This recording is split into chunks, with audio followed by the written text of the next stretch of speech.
As Mouras Encantadas são uma das criaturas mais famosas da mitologia ibera. Elas são descritas como jovens mulheres de pele clara, grande beleza e longos cabelos. As cores de seus cabelos variam de acordo com o lugar onde as lendas são contadas. Seus cabelos são loiros como ouro ou negros como a noite em Portugal, mas podem ser também vermelhos ou castanhos na Galícia.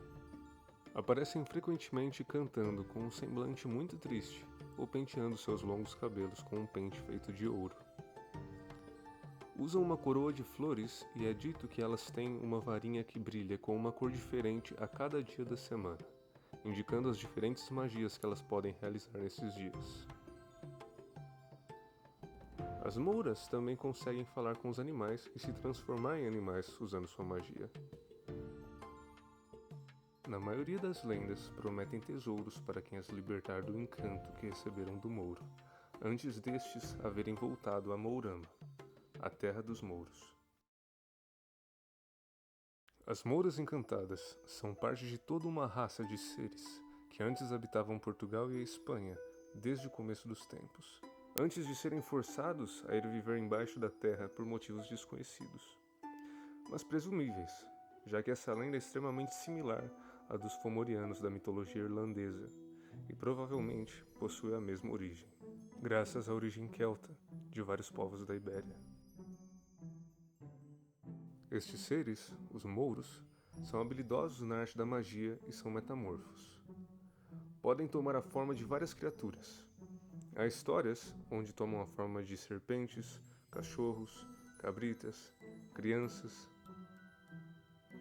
A maior parte das aparições dos Mouros são em nascentes, poços e cavernas, locais que dão acesso a embaixo da terra. Também só costumam sair à noite, ou em datas especiais como São João, que também é festejado como solstício de verão na Europa. Os Mouros homens são descritos como sendo gigantes, e às vezes também são descritos como deformes. Em uma das histórias, um usava um barrete frídio vermelho. Um barrete frídio é parecido com um gorro, então é basicamente um gorro vermelho. E um cajado. São eles quem colocam os encantamentos nas Mouras, para que elas fiquem guardando seus tesouros enquanto eles partem para seu reino, a Mourama. É dito na Ibéria que foram os Mouros que construíram os domes, que são frequentemente nomeados Casa de Mouros ou Fornos de Mouros. E também os cromeleques. Ambas estruturas megalíticas são feitas com pedras extremamente pesadas, o que faz sentido, já que eles são descritos como sendo gigantes.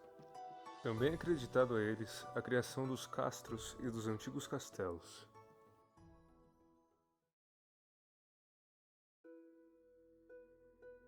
A Mourama é o nome do reino onde vivem os Mouros.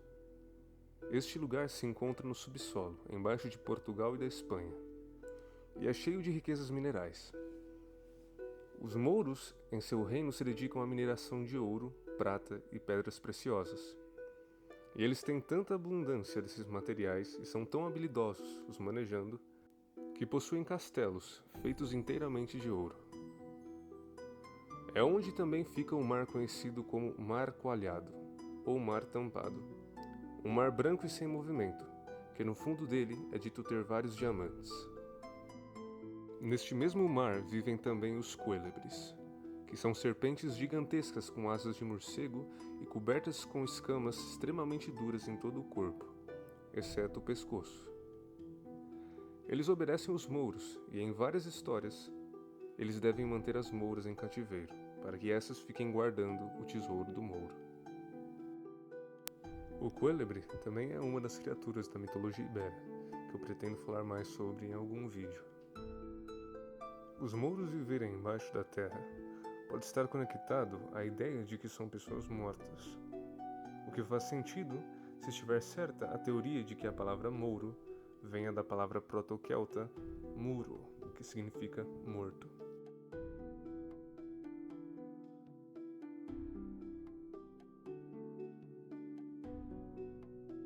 Existem várias histórias sobre as lendas. Existem as histórias onde a Moura é uma fiandeira, Ela carrega enormes pedras em um cesto na cabeça, leva um mourinho nos braços e ainda fia, tudo ao mesmo tempo. Há histórias onde a moura troca seu filho de lugar com o filho de uma mulher, para que essa o amamente, já que as mouras não são capazes de amamentar seus filhos. Nessas lendas, as mulheres acabam percebendo que a criança é um mourinho pela velocidade que crescem. E há modos de saber se uma criança é um mourinho ou não. A pessoa deve colocar várias panelas e cascas de ovo perto do fogo. E se a criança for mesmo um ser lendário, ela dirá: "Eu nasci há 100 anos, e desde então nunca vi tantas cascas de ovo perto do fogo." A maior parte dos mitos dos mouros contam sobre uma moura que foi encantada e que deve permanecer no lugar para guardar o tesouro de um mouro, como por exemplo na história da fonte de Espiche. A história conta o seguinte: próximo da fonte de Espiche morava em tempos que já lá vão um pobre homem, se é que morada se pode chamar ao campo desnudado, onde ele, ao relento, estendia sob uma árvore os membros cansados de laços. Em uma noite, deixou-se ele adormecer ao abrigo de umas balsas junto daquela fonte. Seria meia-noite, hora destinada aos seres que andam pelos ares ou caminham por extraordinários processos. Acordou o pobre homem ao tropel de 2 cavalgaduras, em uma das quais montava um cavaleiro, trazendo à garupa uma formosa moura, e a outra era conduzida por um criado, e vinha carregada com 2 baús. O cavaleiro mostrava um aspecto triste e severo. Apeou-se junto da fonte, pegou na moura e lançou-a dentro, e logo atrás caíram os 2 baús. Acompanhando estes movimentos, das seguintes palavras: "Aí ficas encantada, filha minha, até que haja quem neste sítio semeie salsa regada com água do Maná, cresça e floresça." Disse estas palavras e tudo desapareceu. O pobre homem ficou por muito tempo a pensar nas palavras do mouro. Ele conhecia perfeitamente a salsa, planta da família das umbelíferas, mas do maná só tinha o leve conhecimento do que ouvira contar a sua mãe. Viu logo o pobre que a palavra maná deveria ser tomada em sentido enigmático. E neste intento, apenas nasceu o sol, dirigiu-se a uma horta e dela trouxe uma boa porção de salsa, que plantou ao redor da fonte. Em seguida, foi à próxima igreja e pediu ao pároco que lhe benzesse uma boa vasilha cheia de água. Logo que a água foi benta, pôs-se a regar a salsa com esta água, que pelo fato de ser benta, devia ser miraculosa. Como miraculoso fora o maná caído no deserto. Em pouco tempo começaram a aparecer os primeiros botões de salsa e a manifestar-se a sua florescência. Desse tempo em diante, o homem não desamparou a fonte. Na primeira noite em que se manifestou completa a florescência da salsa, ao dar as 12 horas, apareceu a moura, saindo das águas da fonte, ainda mais bela do que Vênus, evolando-se da espuma do mar. A jovem agradeceu ao pobre o desencantamento e entregou-lhe os 2 baús cheios de ouro e de pedras preciosas, que do fundo da fonte a tinham acompanhado até sair da mesma. O pobre homem transportou durante a noite todos os valores para o fundo de um oculto barranco, e daí tirava o dinheiro necessário para pagar as compras dos grandes prédios que todos os dias fazia, com verdadeiro espanto de toda a gente. Casou em seguida e teve muitos filhos, que se tornaram conhecidos na província do Algarve, e até na corte, onde casaram com damas do paço, que lhes deram uma descendência numerosa. Mas não são em todas as histórias que a moura está encantada. Temos, por exemplo, a história do pastor e da moura. A história conta assim: nas Corgas havia um pastor que costumava ir com as cabras para uma serra.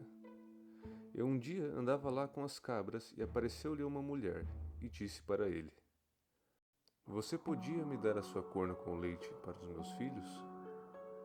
O homenzinho pegou na corna e foi ordenhar a sua melhor cabra.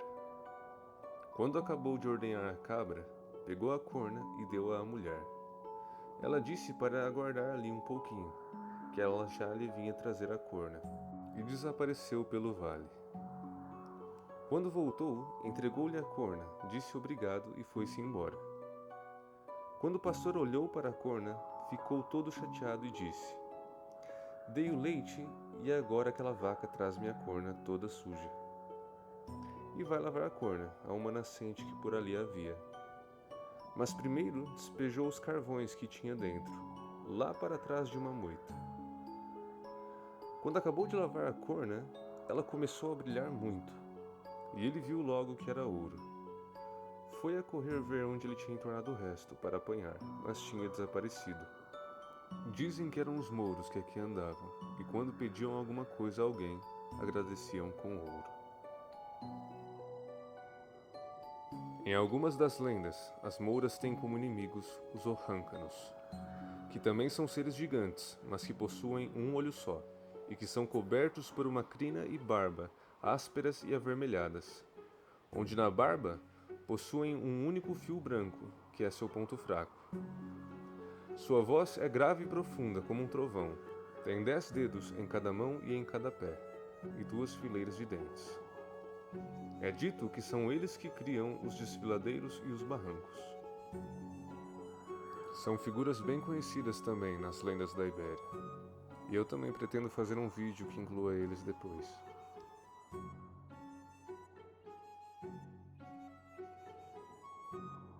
Existem muitos lugares na Península Ibérica nomeados por causa dos mouros, e outros que dizem ter sido construídos ou que têm alguma lenda sobre eles, como no caso da Pedra Formosa da Citânia de Briteiros.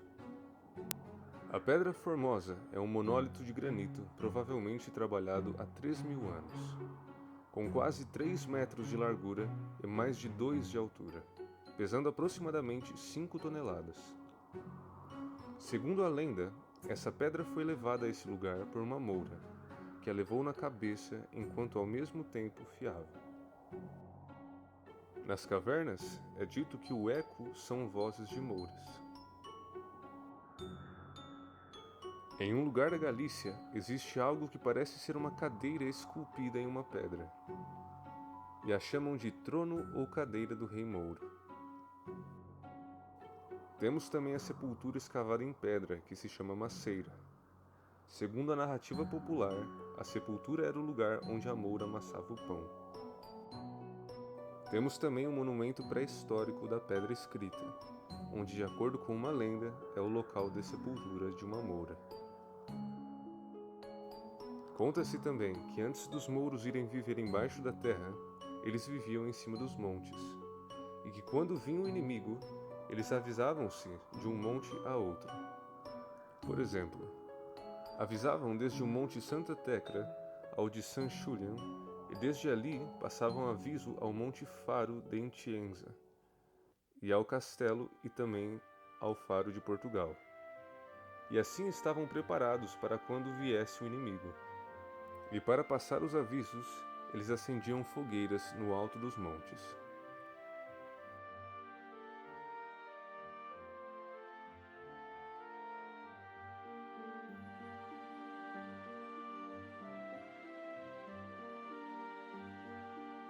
Uma coisa que eu havia esquecido de falar. Nós também temos a nossa versão do Era uma Vez, que é o tempo da mouraria. Ele representa um tempo incerto no passado. É como costumavam começar as histórias antigamente.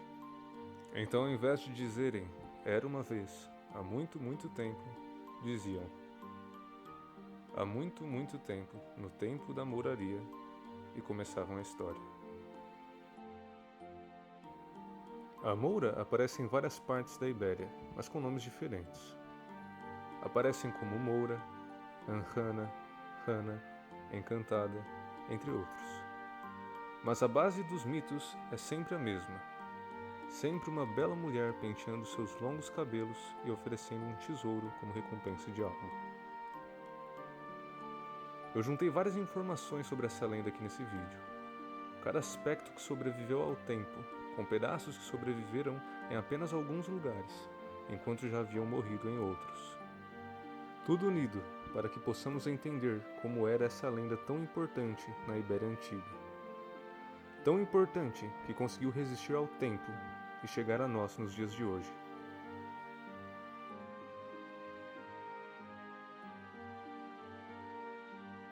Não se esqueçam das tradições e das histórias do nosso povo. Elas são uma das formas dos nossos ancestrais de até de mais de 3.000 anos se comunicarem conosco.